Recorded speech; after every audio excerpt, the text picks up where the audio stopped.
Chào mừng bạn đến với kênh Sống Vui Mỗi Ngày, nơi chúng ta cùng nhau tìm hiểu những giá trị sâu sắc của cuộc sống để mỗi ngày trôi qua đều tràn đầy ý nghĩa. Bạn có bao giờ tự hỏi tại sao có những người chỉ cần nhìn vào gương mặt ta đã cảm nhận được sự an lành, phúc hậu, trong khi có những người dù chưa từng trò chuyện nhưng lại mang đến cảm giác xa cách, khó gần? Tướng do tâm sinh, gương mặt không chỉ là sự sắp đặt ngẫu nhiên mà còn là tấm gương phản chiếu tâm hồn tích lũy từ bao đời. Tướng mạo quyết định phúc khí. Một khuôn mặt phúc hậu rạng rỡ thường đi kèm với một nội tâm thiện lành, an vui. Vậy làm sao để cải thiện tướng mạo, thay đổi phúc khí của chính mình? Hãy cùng Sống Vui Mỗi Ngày khám phá trong video hôm nay.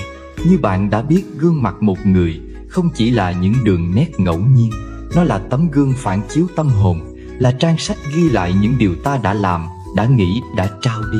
Người sống lương thiện, ánh mắt luôn ấm áp. Người mang nặng muộn phiền, khóe môi chẳng dễ cười.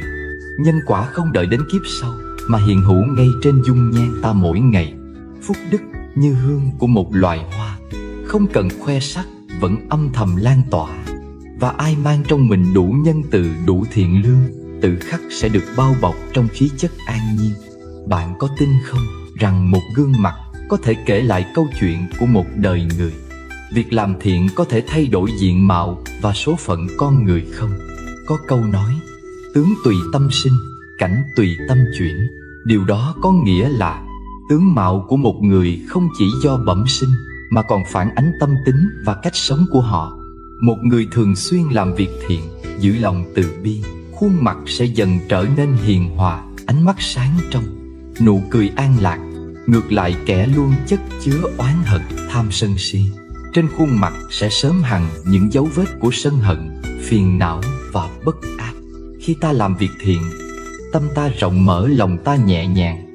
Người có lòng bao dung thường ít muộn phiền, bởi họ không ôm giữ những tổn thương quá lâu. Họ biết cho đi mà không tính toán thiệt hơn, biết cảm thông mà không đòi hỏi sự hồi đáp. Chính vì vậy, vẻ ngoài của họ thường toát lên sự hiền hòa, thư thái. Khoa học cũng chứng minh, những người hay giúp đỡ người khác thường có sức khỏe tinh thần và thể chất tốt hơn, vì họ không để những cảm xúc tiêu cực bào mòn tâm hồn mình. Còn về số phận, việc làm thiện có thực sự thay đổi được không?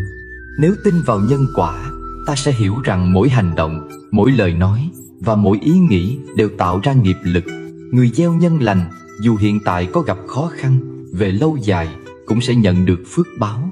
Người sống lương thiện có thể không giàu sang ngay lập tức, nhưng chắc chắn sẽ có những nhân duyên tốt đẹp, những cơ hội may mắn mà người khác không có. Làm việc thiện không phải để đổi lấy phước báo, mà để tâm mình an. Khi tâm an, ta sẽ không bị cuốn theo những oán hận, lo toan. Khi tâm an, ta sẽ thấy cuộc đời nhẹ nhàng hơn, dù đối diện với khó khăn cũng không đánh mất niềm tin. Và khi tâm an, diện mạo và số phận của ta cũng dần đổi thay.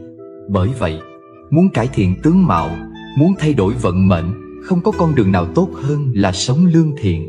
Từng hành động nhỏ bé, từng lời nói chân thành, từng suy nghĩ hướng thiện, tất cả đều sẽ tạo nên một cuộc đời tốt đẹp hơn. Tâm ta thế nào, miệng sẽ nói ra thế ấy. Nếu tâm đầy sân hận, lời nói sẽ như lửa, thiêu rụi mọi thiện lành xung quanh. Nếu tâm đầy từ bi, lời nói sẽ như suối mát, làm dịu đi bao muộn phiền. Vì vậy, muốn giữ miệng thanh sạch, trước hết phải giữ tâm an tịnh. Lời nói là hạt giống, gieo gì gặt nấy. Hãy chọn gieo những lời thiện lành để gặt lấy bình an. Lời nói nhẹ tựa gió thoảng, nhưng lại mang sức mạnh vạn lần hơn gươm giáo. Một lời nói ra có thể là ánh sáng xua tan bóng tối trong lòng người, nhưng cũng có thể là vết dao cứa vào sâu thẳm trái tim ai đó. Ta không thể nhìn thấy lời nói, nhưng có thể cảm nhận rõ ràng những dư chấn mà nó để lại. Một nụ cười nở trên môi, một giọt nước mắt lặng lẽ rơi, một trái tim được sưởi ấm, hay một cánh cửa vĩnh viễn khép lại. Có những lời nói như cơn gió xuân dịu dàng nâng đỡ, giúp lòng người thêm ấm áp. Cũng có những lời nói như gió bất lạnh lùng, khiến trái tim ai đó héo úa, cô đơn. Bởi vậy mỗi khi cất lời, hãy tự hỏi chính mình, câu nói này mang lại yêu thương hay oán hận? Câu nói này làm dịu lòng người hay khiến tâm ai thêm muộn phiền.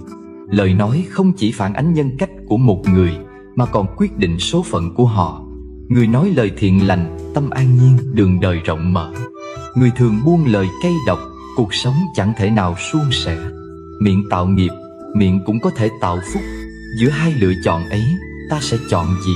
Có những người chỉ một lời nói thôi đã có thể làm tan vỡ một mối quan hệ, đẩy người khác rơi vào vực sâu đau khổ. Có những người chỉ một câu động viên đã cứu vớt một tâm hồn đang lạc lối. Chỉ cần nói chậm lại một chút, nghĩ kỹ thêm một chút, có lẽ ta đã không làm tổn thương ai, cũng không khiến chính mình phải day dứt. Giữa thế gian đầy rẫy những bon chen, điều quý giá nhất chính là một lời nói chân thành, một câu nói dịu dàng giữa ngày mưa gió, một lời động viên giữa lúc bế tắc có thể khiến ai đó cảm nhận được hơi ấm của tình người. Thay vì dùng lời nói để gieo oán trách hơn thua, hãy dùng nó để lan tỏa yêu thương. Chẳng ai biết trước ngày mai, chẳng ai đoán được bao lần gặp gỡ nữa, còn hay đã hết. Vậy nên đừng nói lời làm đau lòng nhau. Một khi lời đã nói ra, có thể vĩnh viễn không thể rút lại. Thà giữ im lặng trong một khoảnh khắc, còn hơn để cả đời phải ân hận vì một lời lỡ buông. Làm thế nào để nhận biết người có phúc khí qua nhân tướng? Trong nhân tướng học, diện mạo của một người không chỉ là hình thức bên ngoài mà còn phản ánh tâm hồn, trí tuệ và phúc khí mà họ tích lũy được.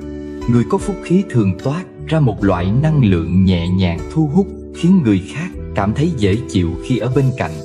Nhìn vào nét tướng mạo, cử chỉ và thần thái, ta có thể phần nào nhận biết được một người có phúc khí hay không.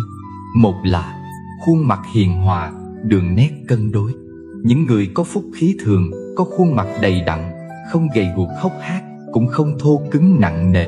Đường nét khuôn mặt hài hòa, không quá sắc bén, không có nhiều nếp nhăn khắc khổ. Trong nhân tướng học, khuôn mặt tròn hoặc bầu dục thường là tướng mặt của người có hậu vận tốt, sống sung túc và được nhiều người yêu mến. Đặc biệt, người có phúc khí thường có vùng trán rộng và sáng, thể hiện trí tuệ và sự thông thái. Một vầng trán đầy đặn, không có nhiều vết sẹo hay nếp nhăn sâu, chứng tỏ họ là người có nội tâm an nhiên, gặp nhiều may mắn trong cuộc sống. Hai là đôi mắt sáng có thần thái. Đôi mắt là cửa sổ tâm hồn, thể hiện rõ nhất nội tâm và vận khí của một người. Người có phúc khí thường sở hữu đôi mắt sáng trong và có thần. Khi nhìn vào đôi mắt của họ, ta sẽ cảm thấy có sự tĩnh lặng, trí tuệ và lòng nhân ái bên trong. Ngược lại, những người hay sân hận, đố kỵ hoặc mang tâm địa không tốt, đôi mắt của họ thường có sự vẩn đục hoặc ánh nhìn không ngay thẳng, dễ dao động. Người có đôi mắt luôn ánh lên vẻ bình thản, ấm áp, thường là người sống lương thiện, biết tu dưỡng bản thân và có nhân duyên tốt đẹp. Ba là giọng nói ấm áp điềm đạm. Người có phúc khí không chỉ toát ra vẻ ngoài thiện lành, mà ngay cả giọng nói của họ cũng có sự nhẹ nhàng, dễ nghe. Họ không nói chuyện quá nhanh, cũng không cao giọng hay gay gắt. Âm thanh của họ mang đến cảm giác dễ chịu, khiến người nghe cảm thấy yên tâm và tin tưởng. Những người hay cáu gắt sân si, nói lời thị phi hoặc độc địa thường có giọng nói sắc nhọn chói tai. Người có phúc khí thì ngược lại, lời nói của họ luôn ôn hòa, từ tốn, mang theo sự chân thành và trí tuệ. Bốn là nụ cười hiền hòa, nhân hậu. Nụ cười là một trong những dấu hiệu rõ ràng nhất để nhận biết một người có phúc khí hay không. Người có phúc khí thường hay cười, nhưng đó là nụ cười chân thật, tỏa ra sự ấm áp và dễ chịu. Họ không cười gượng gạo hay có nét giả tạo. Nụ cười của họ mang đến cảm giác an tâm cho người đối diện, tạo sự gần gũi và thoải mái. Những người có nụ cười hiền từ, ánh mắt dịu dàng thường là những người có tấm lòng lương thiện, bao dung và được nhiều người yêu mến. Năm là dáng đi khoan thai, phong thái điềm đạm. Một người có phúc khí thường có dáng đi khoan thai, ung dung, không vội vàng hấp tấp, cũng không cúi gằm xuống đất. Phong thái của họ luôn toát lên vẻ tự tin, nhưng không phải sự kiêu ngạo mà là sự bình tĩnh và vững chãi. Những người bước đi nhẹ nhàng, dáng người thẳng, đầu hơi ngẩng cao, thể hiện nội tâm ổn định, không bị cuộc sống xô đẩy. Ngược lại, người hay cúi đầu, bước đi gấp gáp hoặc đi mà lưng gù, vai rụt thường là người mang nhiều lo toan, bất an và vận khí kém. 6 là làn da tươi sáng, thần sắc rạng rỡ. Làn da cũng phản ánh tình trạng sức khỏe và phúc khí của một người. Người có phúc khí thường có làn da tươi sáng, không cần quá trắng, nhưng luôn có độ hồng hào khỏe mạnh. Đây là dấu hiệu của một tinh thần an vui, ít lo lắng và không bị gánh nặng cuộc sống làm cho tiêu hao năng lượng. Những người có làn da xám xịt, nhiều vết nhăn, thần sắc mệt mỏi thường là người hay suy nghĩ tiêu cực, sống trong lo lắng và phiền muộn. 7 là tâm hồn lương thiện, hay giúp đỡ người khác. Bên cạnh những đặc điểm nhân tướng bên ngoài, một người có phúc khí còn thể hiện qua hành động của họ trong cuộc sống. Những người hay giúp đỡ người khác, sống bao dung, không toan tính thiệt hơn, thường tích lũy được nhiều phước báo. Người có lòng lương thiện, nhân hậu, dù không giàu sang về vật chất, nhưng cuộc đời của họ luôn được quý nhân giúp đỡ, có nhiều cơ hội tốt đẹp. Đây chính là sức hút của một người có phúc khí. Họ luôn mang đến cảm giác bình an, đáng tin cậy cho những người xung quanh. 8 là ít sân si, không hay tranh cãi. Một người có phúc khí không bao giờ lãng phí thời gian vào những cuộc tranh cãi vô bổ. Họ biết cách nhường nhịn, không cố chấp tranh hơn thua vì những chuyện nhỏ nhặt. Người có phúc khí không phải là người dễ bị bắt nạt, mà là người biết giữ tâm bình thản trước những thị phi. Họ hiểu rằng cuộc sống có nhân quả, điều gì không thuộc về mình thì không cần cưỡng cầu. Vì vậy họ không hơn thua từng lời nói, không chấp nhặt những chuyện nhỏ, nên lúc nào cũng nhẹ nhàng, vui vẻ. Người có phúc khí không phải là người giàu có nhất, cũng không nhất thiết phải có địa vị cao trong xã hội, mà là người có một tâm hồn đẹp, một phong thái điềm đạm và một cuộc sống an nhiên. Tướng mạo của một người không cố định mà thay đổi theo thời gian, theo cách sống và suy nghĩ của họ. Muốn có phúc khí, trước hết phải tu tâm dưỡng tính, sống lương thiện, biết cho đi, biết nhẫn nhịn. Khi nội tâm tốt đẹp, diện mạo sẽ dần trở nên hiền hòa, vận mệnh cũng sẽ ngày càng tốt hơn. Phúc khí không phải là thứ có thể cầu xin, mà là thứ tự bản thân mỗi người phải tích lũy. Khi sống đúng đạo nghĩa, giữ lòng thiện lương, làm nhiều việc tốt, thì dù không cầu, phúc khí cũng tự nhiên đến bên mình. Nghiệp báo và oán khí có thể ảnh hưởng đến vận mệnh ra sao?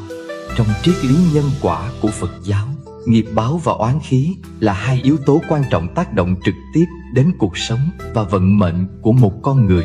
Nghiệp báo là kết quả của những hành động trong quá khứ, dù tốt hay xấu, đều ảnh hưởng đến cuộc đời hiện tại và tương lai. Oán khí là năng lượng tiêu cực tích tụ từ sự hận thù, oán trách và đau khổ, có thể che mờ tâm trí, dẫn con người vào những con đường sai lầm. Khi hiểu được mối quan hệ giữa nghiệp báo, oán khí và vận mệnh, chúng ta sẽ biết cách sống đúng đắn hơn để tránh hậu quả xấu và tích lũy phước báu cho tương lai. Nghiệp là quy luật nhân quả trong vũ trụ. Mọi hành động, lời nói, suy nghĩ của chúng ta đều tạo ra nghiệp, dù là thiện hay ác, rồi chính chúng sẽ quay trở lại với chúng ta vào một thời điểm thích hợp. Một người làm việc thiện thì nhận được phước báo, còn một người gieo rắc khổ đau cho người khác thì sớm muộn cũng sẽ gánh chịu hậu quả. Nghiệp thiện là người thường xuyên giúp đỡ người khác làm việc phúc đức. Sống chân thành sẽ tích lũy được thiện nghiệp. Họ sẽ có một cuộc sống bình an, thuận lợi, luôn gặp quý nhân phù trợ, ít gặp trắc trở. Nghiệp ác là người sống ích kỷ, hại người, lợi mình, gian dối, tham lam sẽ tạo nghiệp xấu. Nghiệp này có thể không đến ngay lập tức, nhưng chắc chắn sẽ ảnh hưởng đến cuộc sống sau này, gây ra nhiều tai họa khó khăn. Có những người từ nhỏ đã gặp bất hạnh, chịu nhiều khổ đau. Đó có thể là kết quả của nghiệp báo từ đời trước. Ngược lại, có những người dường như sinh ra đã có số hưởng, làm gì cũng thuận lợi. Đó là nhờ vào thiện nghiệp họ đã tích lũy. Còn oán khí là nguồn năng lượng xấu phát sinh từ hận thù, ghen ghét, đố kỵ và lòng oán trách. Nó không chỉ ảnh hưởng đến tinh thần mà còn tác động đến cả vận mệnh của một người. Khi một người ôm trong lòng quá nhiều oán hận, họ sẽ tự trói buộc bản thân vào những đau khổ. Từ đó cuộc đời cũng gặp nhiều điều bất hạnh. Oán khí từ bản thân là một người luôn sống trong sự oán trách, đổ lỗi cho người khác, thay vì tự nhìn nhận bản thân, sẽ luôn cảm thấy bất mãn, tiêu cực. Suy nghĩ đó khiến họ thu hút những điều không may vào cuộc sống. Oán khí từ người khác là khi làm tổn thương ai đó, khiến họ căm ghét oán hận mình. Nguồn năng lượng tiêu cực đó có thể bám lấy mình và ảnh hưởng đến cuộc sống sau này. Nhiều người vì gieo đau khổ cho người khác mà cả đời sống trong bất an, gặp hết chuyện xui xẻo này đến chuyện xui xẻo khác. Có câu, hận thù như uống thuốc độc rồi mong người khác chết. Giữ oán khí trong lòng cũng giống như tự mình khóa chặt cửa hạnh phúc, ngăn vận may đến với mình. Nghiệp báo và oán khí có thể ảnh hưởng đến vận mệnh theo nhiều cách khác nhau, từ công danh, sự nghiệp đến sức khỏe, hạnh phúc gia đình. Sự nghiệp bấp bênh, khó thăng tiến. Là người tạo nghiệp xấu gian dối, hại người để tiến thân, thường gặp nhiều trắc trở. Họ có thể giàu có trong một thời gian ngắn, nhưng về lâu dài, những điều xấu họ gây ra sẽ quay lại và khiến họ thất bại thảm hại. Oán khí từ những người họ làm tổn thương cũng có thể khiến công việc của họ gặp nhiều rắc rối, không ai muốn hợp tác hay giúp đỡ, sức khỏe suy yếu. Nhiều người mang nghiệp xấu, oán khí nặng nề thường có tinh thần bất an, lo lắng, dễ sinh bệnh. Những cảm xúc tiêu cực tích tụ lâu ngày có thể dẫn đến stress, trầm cảm, thậm chí ảnh hưởng đến hệ miễn dịch và gây ra nhiều căn bệnh nguy hiểm. Gia đình bất hòa, tình cảm rạn nứt. Người sống ích kỷ hay sân hận oán trách sẽ tạo ra nghiệp xấu trong mối quan hệ gia đình. Họ có thể bị người thân xa lánh, vợ chồng không hòa thuận, con cái không hiếu thảo. Oán khí tích tụ trong gia đình cũng khiến các thế hệ sau chịu ảnh hưởng, khó có được cuộc sống an yên, vận mệnh không suôn sẻ. Là một người mang nhiều oán khí, tạo nhiều nghiệp xấu, thường khó có được cuộc đời hanh thông.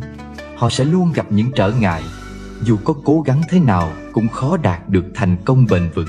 Dù đã tạo nghiệp xấu hay mang oán khí nặng nề, con người vẫn có thể thay đổi số phận bằng cách sống thiện lành, tu dưỡng bản thân, làm nhiều việc thiện, là giúp đỡ người khác làm phúc. Bố thí sẽ giúp giảm bớt nghiệp xấu và tăng thêm phước báu.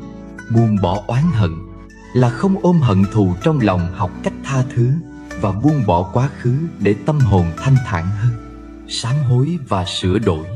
Nếu biết mình đã làm sai, hãy thành tâm sám hối, thay đổi cách sống và không lặp lại những sai lầm cũ. Tụng kinh, niệm Phật, thiền định. Những phương pháp này giúp thanh lọc tâm trí, chuyển hóa nghiệp xấu thành thiện nghiệp và hóa giải oán khí, gieo nhân tốt để gặt quả lành. Khi sống chân thành, ngay thẳng, không làm hại ai, không sân si, thì cuộc đời cũng sẽ trở nên nhẹ nhàng và bình an hơn. Nghiệp báo và oán khí không phải là điều siêu nhiên, mà là kết quả của những hành động, suy nghĩ và lời nói trong quá khứ. Vận mệnh không hoàn toàn cố định mà có thể thay đổi khi con người biết tu sửa và sống thiện lành. Nếu muốn có một cuộc đời an yên, hạnh phúc, hãy bắt đầu từ việc buông bỏ oán hận, sống chân thành và tích lũy thiện nghiệp. Khi tâm an nghiệp lành, cuộc đời tự khắc sẽ hanh thông. Phúc đức có thể truyền từ thế hệ này sang thế hệ khác không? Phúc đức là một khái niệm quan trọng trong triết lý nhân quả. Khi một người sống thiện lành, giúp đỡ người khác, tích lũy công đức, họ không chỉ tự tạo ra phước báo cho bản thân, mà còn để lại ảnh hưởng tốt đẹp cho con cháu. Đây không phải là sự truyền thừa mang tính huyết thống như tài sản hay danh vọng, mà là một sự lan tỏa của những giá trị tốt đẹp trong gia đình. Nhìn vào thực tế, những gia đình có truyền thống nhân đức, sống lương thiện thường có hậu duệ phát thịnh vượng hơn.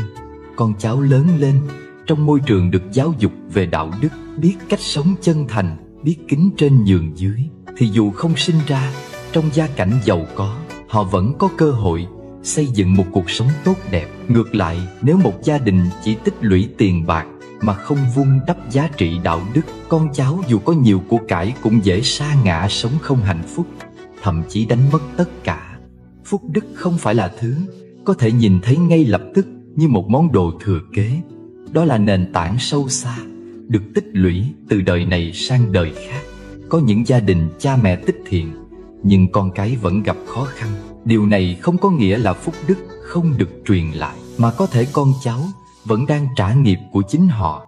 Phúc đức giống như một tấm đệm mềm, giúp con người có thể giảm bớt những va vấp trong cuộc đời, nhưng mỗi người vẫn phải tự tạo ra phước lành cho riêng mình.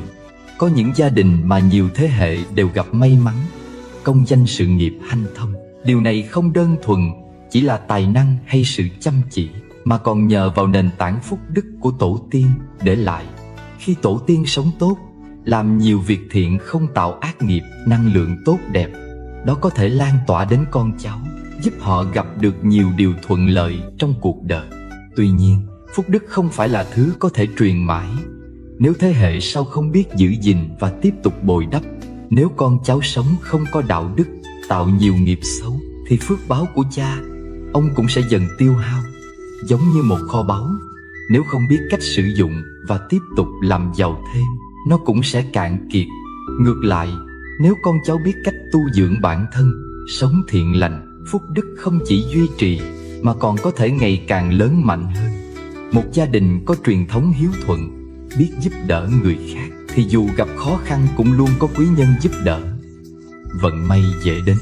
Điều này không phải là sự trùng hợp ngẫu nhiên, mà là kết quả của những nhân duyên thiện lành mà tổ tiên đã gieo trồng.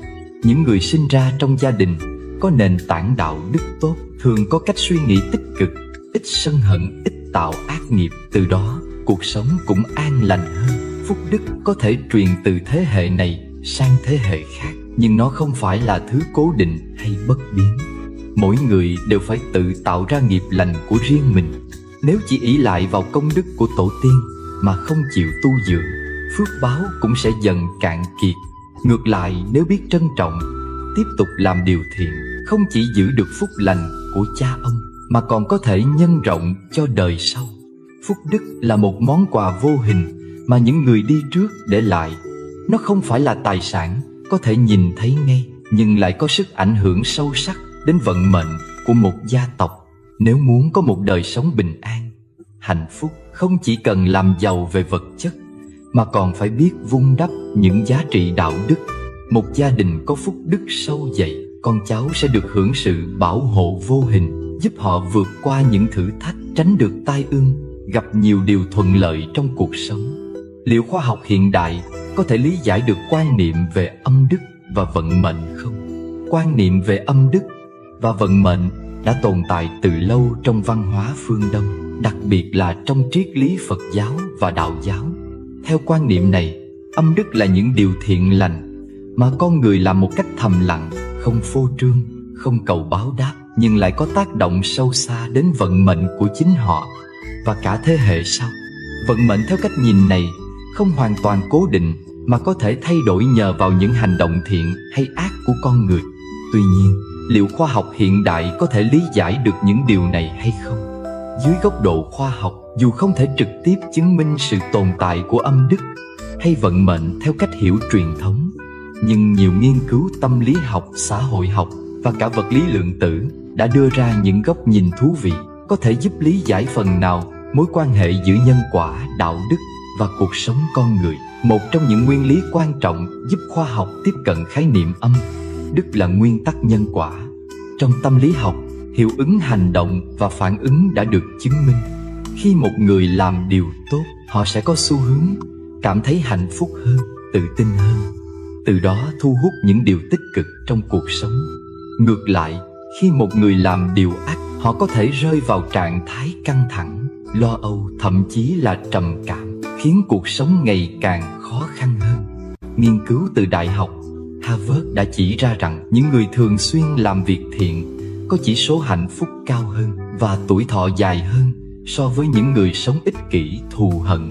Điều này có thể giải thích tại sao những người tích âm đức, tức là làm việc thiện mà không cầu lợi, họ thường cảm thấy bình an và gặp nhiều may mắn trong cuộc sống. Ngoài ra, một nguyên lý tâm lý học khác là hiệu ứng gương soi cũng có thể lý giải phần nào về nhân quả trong đời sống.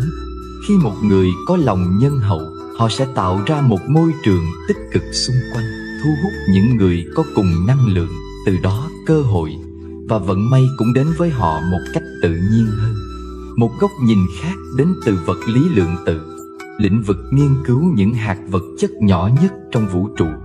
Theo các nhà khoa học, mọi vật thể, kể cả con người, đều phát ra một loại trường năng lượng nhất định. Những suy nghĩ, cảm xúc, hành vi của một người có thể ảnh hưởng đến tần số năng lượng này, từ đó tác động đến môi trường xung quanh họ. Những người luôn suy nghĩ tích cực, làm điều thiện sẽ phát ra năng lượng tần số cao, thu hút những điều tốt đẹp trong cuộc sống. Ngược lại, những người tiêu cực, thường xuyên oán giận hoặc làm điều ác sẽ có năng lượng thấp, dễ gặp bất hạnh. Điều này tương đồng với quan niệm dân gian về tích đức để đổi vận. Khi một người liên tục làm việc thiện, họ có thể thay đổi hoàn cảnh sống của mình theo hướng tốt hơn. Một số nhà khoa học còn nghiên cứu về hiện tượng trường sinh học của con người, cho thấy rằng những người có tâm hồn thiện lành thường có trường năng lượng mạnh hơn, giúp họ tránh được nhiều tai họa không mong muốn. Điều này có thể lý giải vì sao những người sống đạo đức dù đôi khi gặp khó khăn nhưng vẫn có thể vượt qua một cách kỳ diệu. Quan niệm dân gian cho rằng phúc đức của cha mẹ có thể ảnh hưởng đến con cháu. Dưới góc độ khoa học, điều này có thể được giải thích qua di truyền học và môi trường sống. Nghiên cứu trong lĩnh vực di truyền biểu sinh cho thấy rằng những tác động tâm lý và hành vi của cha mẹ có thể ảnh hưởng đến thế hệ sau thông qua những thay đổi ở cấp độ gen. Ví dụ, những người sống trong môi trường yêu thương, tích cực sẽ có biểu hiện gen khác với những người lớn lên trong môi trường tiêu cực, đầy oán giận. Điều này lý giải vì sao những gia đình có truyền thống lương thiện thường sinh ra những thế hệ con cháu tốt đẹp, thông minh và gặp nhiều may mắn hơn. Ngoài ra, theo các nghiên cứu của Đại học California, những đứa trẻ được nuôi dạy trong môi trường đạo đức, biết giúp đỡ người khác, có chỉ số cảm xúc EQ cao hơn, khả năng thích nghi với xã hội tốt hơn, từ đó dễ thành công hơn trong cuộc sống. Đây có thể xem là một sự kế thừa phúc đức từ cha mẹ, không phải theo kiểu huyền bí, mà thông qua giáo dục và tác động tâm lý lâu dài. Mặc dù khoa học hiện đại chưa thể chứng minh hoàn toàn khái niệm âm đức và vận mệnh theo nghĩa tâm linh, nhưng những nghiên cứu về tâm lý học, vật lý lượng tử và di truyền học đã phần nào làm sáng tỏ mối quan hệ giữa hành động của con người và những gì họ nhận lại trong cuộc đời. Quan niệm thiện có thiện báo, ác có ác báo không còn chỉ là một lời dạy đạo đức, mà thực tế đã được chứng minh qua nhiều thí nghiệm và nghiên cứu khoa học. Khi một người sống thiện lành, họ sẽ tạo ra một năng lượng tích cực lan tỏa đến những người xung quanh, từ đó ảnh hưởng đến cả cộng đồng và thế hệ sau. Dù khoa học chưa thể đo lường chính xác âm đức hay vận mệnh, nhưng thông qua các nghiên cứu hiện đại có thể thấy rằng những hành vi đạo đức, lòng tốt và cách sống của một người thực sự có ảnh hưởng đến cuộc đời họ theo nhiều cách khác nhau. Có thể nói, quan niệm về nhân quả, âm đức không phải chỉ là niềm tin tôn giáo, mà còn có nền tảng khoa học nhất định. Vì vậy, việc sống lương thiện, giúp đỡ người khác không chỉ giúp chúng ta cảm thấy bình an trong tâm hồn, mà còn có thể cải thiện vận mệnh của chính mình và cả những người thân yêu. Vậy nên, muốn biết phúc đức một người ra sao, hãy nhìn vào ánh mắt, nụ cười thần thái. Tất cả đều là tấm gương phản chiếu tâm hồn. Khi tâm thiện lương, gương mặt tự khắc hiền hòa. Khi lòng an nhiên, dung mạo tự nhiên thư thái. Không cần son phấn tô vẽ, không cần tìm kiếm ở đâu xa, chỉ cần nuôi dưỡng một trái tim chân thành, một đời sống thiện lành, gương mặt bạn sẽ ngày càng rạng rỡ. Nếu bạn thấy nội dung video này hữu ích, hãy để lại một câu niệm Nam Mô A Di Đà Phật dưới phần bình luận. Công đức vô lượng kiếp. Đừng quên chia sẻ video đến người thân, bạn bè để lan tỏa năng lượng tích cực, và nhấn đăng ký kênh để không bỏ lỡ những video ý nghĩa tiếp theo. Cảm ơn bạn đã dành thời gian theo dõi. Kênh Sống Vui Mỗi Ngày xin chúc bạn và gia đình luôn an lạc, thân tâm thanh tịnh, trí tuệ sáng suốt, vạn sự hanh thông. Nam Mô A Di Đà Phật.